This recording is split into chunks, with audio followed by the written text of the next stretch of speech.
Hi రా నాన్న, నేను రా మీ అన్నయ్య హిస్టరీ రఫీసాన్ని. దాదాపుగా 2-3 రోజుల నుంచి ఏబిపిఎస్సిలో జరుగుతున్న అనేక మార్పులకు సంబంధించి మీరందరూ సోషల్ మీడియా ద్వారా వింటున్నారు, చూస్తున్నారు. ఏబిపిఎస్సి రిఫార్మ్స్ అంటూ, క్యాలెండర్ అంటూ, ఖాళీలు అంటూ ఇలా అధికార యంత్రాంగం చేస్తున్నటువంటి హడావుడి చూసి సంతోషించాలో, గ్రూప్ 2 డేట్లు ఇవ్వనందుకు బాధపడాలో, ఒక రకమైనటువంటి అసందిగ్ధ పరిస్థితుల్లో మన ఉద్యోగార్థులు ఉన్నారు. ఈ ఉండడం అనేది ఇప్పటి నుంచి కాదు.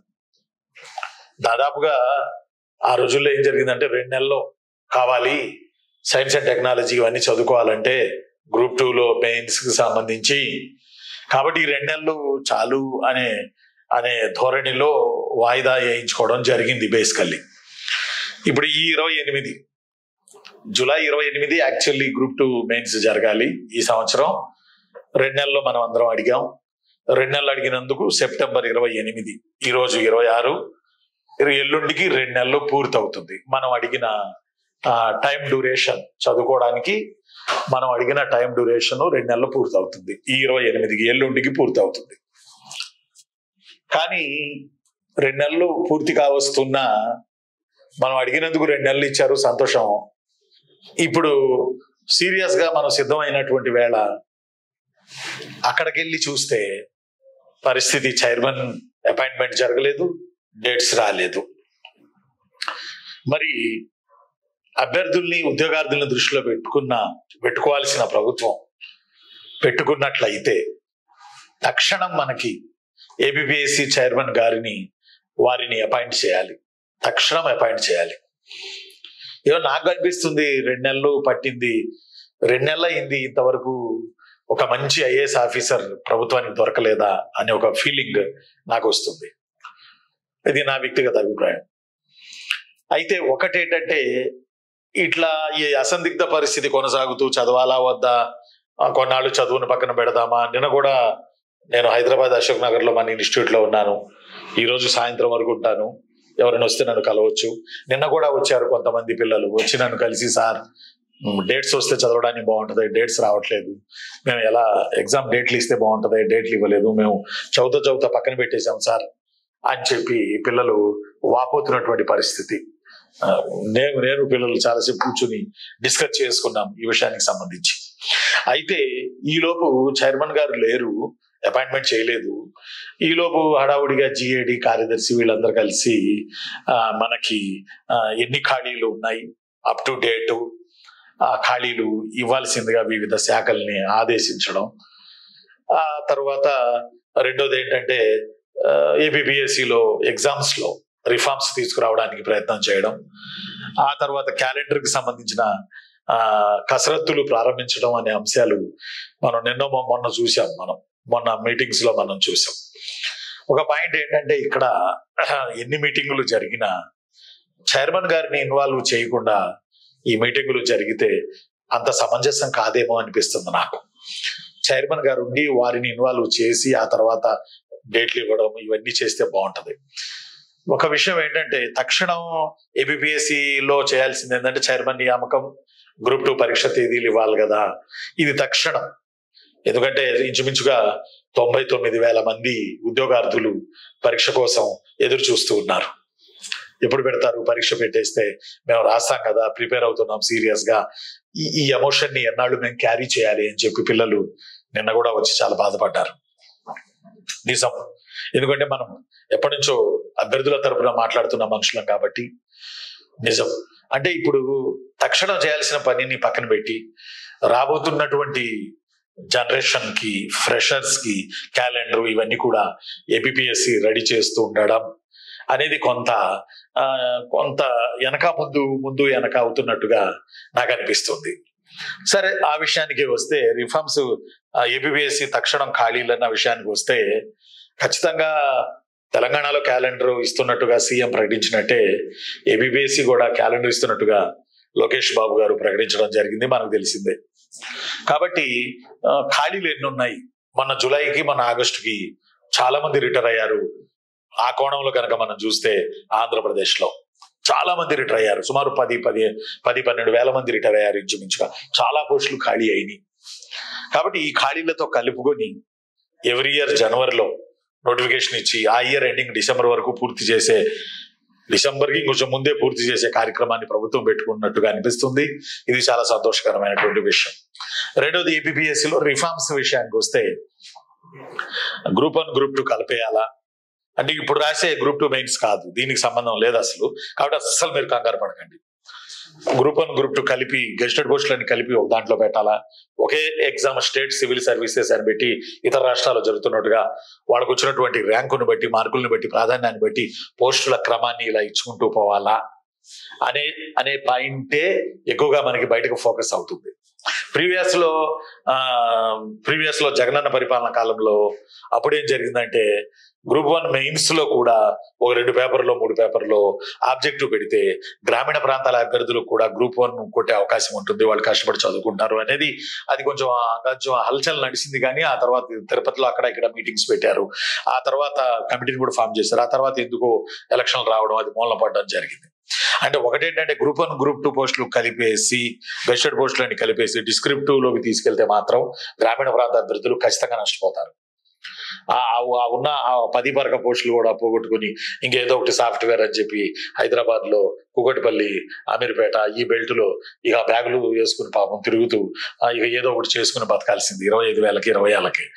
కాబట్టి నేనంటున్నాను, ఒక విద్యావేత్తగా 25 ఏళ్ల పైబడి ఉద్యోగార్థులతో ఉన్నటువంటి నేను చెప్తున్నటువంటి మాట ఏంటంటే అలా గెజిటెడ్ పోస్టులు అని చెప్పి గ్రూప్ 1 గ్రూప్ 2 కలిపేసి మీరు గనక డిస్క్రిప్టివ్ తీసుకొస్తే ఆ డిస్క్రిప్టివ్ ని గ్రామీణ ప్రాంతాల్లో ఉన్నటువంటి పిల్లలు రాయలేరు, కష్టమవుతుంది.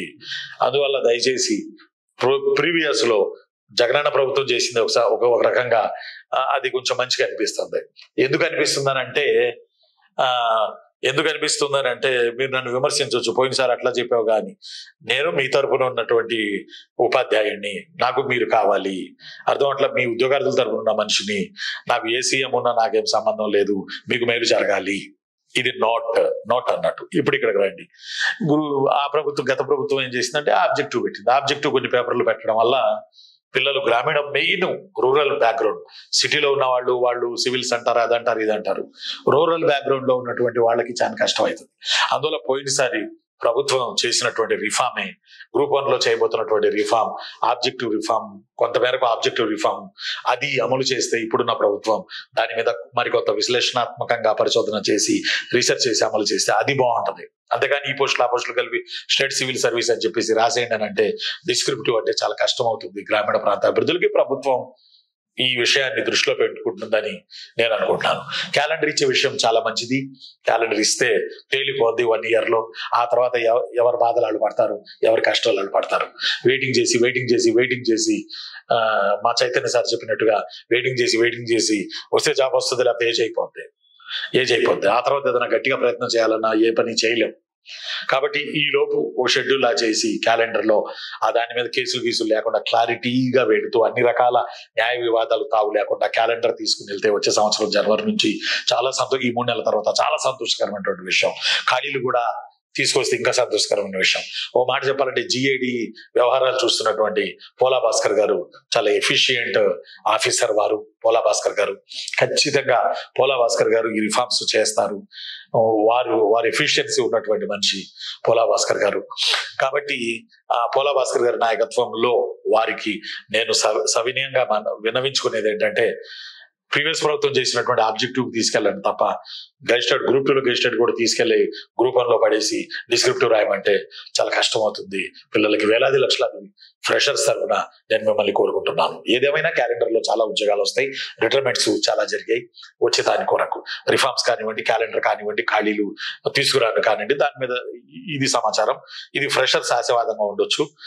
ఈ 4-5 ఏళ్లలో డిగ్రీలు చేసి బయటకు వచ్చిన వాళ్ళు. సరే, క్యాలెండర్ పెడితే ఆశావాదంగా ఉండొచ్చు. గట్టిగా నేను ఇంకో మాట కూడా ఏమన్నానంటే ఈ పరిస్థితులని మనం చూస్తున్నాం కాబట్టి క్యాలెండర్ పెడితే ఖచ్చితంగా మనం ఆశావాదంగా ఉండి ఈ రూట్ లోకి రావచ్చు. ఈ రూట్ లేకపోతే అమీర్పేట, కూకటిపల్లి ఆ కంప్యూటర్ అదేదో సాఫ్ట్వేర్ ట్రైనింగ్స్, అదే ఐటీ జాబ్స్ అటు వెళ్ళిపోవడం ది బెస్ట్. చూద్దాం, క్యాలెండర్ అమలు జరిగితే మంచిది. అప్పుడు ఒక విధానాన్ని తీసుకుని వెళ్ళొచ్చు. సరే, దీన్ని కాసే పక్కన పెడితే మరి గ్రూప్ 2 డేట్లు ఎప్పుడు వస్తాయి? ఈ మెయిన్స్ కి మేము రాసుకోవడానికి సిద్ధంగా ఉన్నాం. 2 నెలలు అయిపోయింది. ఈ 28తో 2 నెలలు అయిపోయింది. దయచేసి మరి గ్రూప్ 2 డేట్స్ ఎప్పుడు ఇస్తారు అనేది ఒక పెద్ద ప్రశ్న. అంటే వాడు కొంతమంది ఇంకోటి కూడా డేట్ ఎప్పుడు ఉండొచ్చు. ఊహాగానాలు ఆకాశాన్ని అడుగుతా ఉన్నాయి. ఒక మాట చెప్పాలంటే చూస్తే ఒక రకంగా సోషల్ మీడియా తెరిస్తే భయం వేస్తుంది నాకు. కొంతమంది డిసెంబర్ అంటారు, కొంతమంది జనవరి అంటారు, కొంతమంది వాళ్ళే ఫైనల్ చేసి ఫిబ్రవరి అంటారు.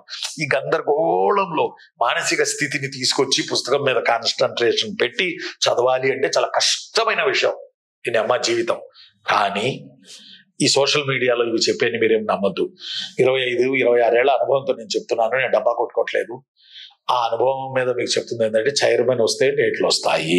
చైర్మన్ కొరకు మనం ఎదురు చూడాలి. ఆ డేట్లు వస్తాయి. ఆ వచ్చిన డేట్లు మీకు 50 రోజులు అట్లా టైం ఇవ్వచ్చు, కానీ అంతకన్నా ఎక్కువ ఇయ్యరు. ఇచ్చిన మన పిల్లలు కోరు ముందు. కాబట్టి ఇక డేట్స్ వస్తే మీకు టైం ఉండదు. చైర్మన్ గారు వస్తే డేట్స్ వస్తాయి. డేట్స్ వస్తే మీకు టైం ఉండదు, ప్రిపరేషన్ కి టైం ఉండదు. అందువల్ల ఈ వీడియో చూస్తున్నటువంటి మీరందరూ, వేలాది లక్షలాది మంది ఈ వీడియో చూస్తున్నటువంటి మీరందరూ తక్షణం పుస్తకాలు తెరిచి ఇక చదవడం ప్రారంభించండి. డిసెంబర్ లో ఉంటుందా, నవంబర్ లో ఉంటుందా, లేకపోతే జాన్ లో ఉంటుందా, ఫిబ్రవరిలో ఉంటుందా? ఇది ఊహాగానాల సినిమా. చైర్మన్ వస్తే డేట్స్ వస్తాయి, ఇది కన్ఫామ్. చైర్మన్ గారు వస్తారు. ఎన్ని రోజులు అట్లా పెట్టరు కదా. గవర్నమెంట్ ఇనిషియేటివ్ తీసుకుంటుంది. ఏదో బిజీ పనుల్లో ఉన్నట్టుంది గవర్నమెంట్. కాబట్టి దయచేసి మీకు నేను చెప్పే పాయింట్ ఏంటంటే మీరు చదవడం మాత్రం వదలకండి. ఎప్పుడు ఏ నెల అనేది ఎవరు చెప్పినా నమ్మద్దు. ఏ నెలలో మేబీ ఉండొచ్చు. ఇదంతా కూడా అంజనం చూసో లేకపోతే ఇంకేదో చూసో చెప్పేది లాంటిది, భవిష్యత్తు చెప్పేది లాంటిది. అలా కాదు. చైర్మన్ వస్తే డేట్లు వస్తాయి. చైర్మన్ గారు అపాయింట్ జరిగితే డేట్లు వచ్చేస్తాయి. ఒక 1 వీక్ లోపు డేట్లు ఇస్తారు. కాబట్టి దయచేసి మీరు ఏ నెల ఆ నెల అని పెట్టుకోకుండా డేట్స్ ఇస్తే 50 రోజుల కన్నా ఎక్కువ ఉండదు అనేది కూడా మీరు దృష్టిలో పెట్టుకుని ఇప్పుడు మీరు చదువుకోండి. ఇంకోటి కూడా ఏంటంటే టెస్ట్ సిరీస్ చెప్పాలి. మిమ్మల్ని లైన్ లోకి తీసుకొచ్చి పరీక్ష రాయించాలి. అందువల్ల టెస్ట్ సిరీస్ కూడా మన కేజీహెచ్ ఆన్లైన్ క్లాసెస్ మనం చేస్తున్నాం. టెస్ట్ సిరీస్ లోకి ఎంటర్ అవ్వండి. టెస్ట్ సిరీస్ 3 టెస్ట్ సిరీస్ అయినాయి. 4వ టెస్ట్ సిరీస్ నాది ఏపీ హిస్టరీ రేపు శనివారం నేను పెట్టబోతున్నాను. కాబట్టి మీరు చేయాల్సింది ఏంటంటే దయచేసి చైర్మన్ వస్తే డేట్లు వస్తాయి, చైర్మన్ గారు వస్తే డేట్లు వస్తాయి. ఇది ఫైనల్. అది ఏ నెల అనేది మీరు అది మైండ్ లో పెట్టుకోబాకండి. దయచేసి మీకు దండం పెడతా. మీరు చదవండి, చదివి తీరండి. ఓకేనా? నేను హైదరాబాద్ లో ఉన్నాను. మన డ్రీమ్స్ ఇన్స్టిట్యూట్ లో శివనగర్ లో ఉన్నాను. ఈవినింగ్ 7-7:30 వరకు కూడా ఉంటాను. మీకు అందుబాటులో ఉంటాను. ఈ రోజు కూడా ఉంటాను నేను. ఎవరైనా వస్తే నన్ను కలవచ్చు. మనం డిస్కషన్ చేసుకోవడానికి అవకాశం ఉంటుంది. ఇది ఇప్పటి వరకు ఉన్నటువంటి లేటెస్ట్ సినిమా. ఇందులో మీరు తెలుసుకోవాల్సిన మంచి పాయింట్ ఏంటంటే చైర్మన్ వస్తే డేట్లు వస్తాయి. కాబట్టి మీరు చదువుకోండి. డేట్ వస్తే 50 రోజుల కన్నా ఎక్కువ టైం ఇవ్వరు. ఆ తర్వాత మళ్ళీ సమయం చాలదో 2 నెలలు ఇవ్వండి, పెంచండి, ఇలాంటి వాటికి వెళ్లే ప్రమాదం కూడా లేకపోలేదు. అందువల్ల దయచేసి దండం పెడతా. ఇక మీరు గ్రూప్ 2 మెయిన్స్ ప్రిపేర్ అవుతున్న పిల్లలు తక్షణం పరీక్ష రాయాలి. 2 నెలలు అయిపోతుంది. రేపు 28తో మీరు పర్ఫెక్ట్ అయ్యారని నేను అనుకుంటున్నా. ఈ తర్వాత చైర్మన్ వస్తారు, డేట్లు ఇస్తారు. కాబట్టి మీరు చదవండి. మంచి భవిష్యత్తు ఉంది, చాలా మంచి భవిష్యత్తు ఉంది మీకు. చదవండి. ఎందుకంటే లేట్ అయినా ఈ పెద్ద జాబులు, మంచి జాబులు, డిప్యూటీ తహసీల్దార్ జాబులు, వాటిని మనం వదులుకోలేం కదా. లేట్ అయినా నడి మధ్యలోకి వచ్చాం, ఇంకా చివరి దాకా వచ్చాం. ఇక మెయిన్స్ రాసుకోవడమే కదా. ఒక్కసారి మీ తల్లిదండ్రులను తలుచుకోండి, మీ కండిషన్స్ తలుచుకోండి. తద్వారా మీరు నీరసానికి వెళ్లాల్సిన పరిస్థితి లేకుండా ఆ కండిషన్స్ మీలో ఎమోషన్ పెంచాలి. ఆ ఎమోషన్ ద్వారా మీరు జాబ్ కొట్టాలి. ఓకేనా? ఉంటాను. మరి మళ్ళీ అప్డేట్స్ ఉంటే నేను మీకు చెప్తాను. Thank you. నేను మీ అన్నయ్య హిస్టరీ రఫీ సార్ని. థ్యాంక్ యూ వెరీ మచ్ నాన్న. Thank you.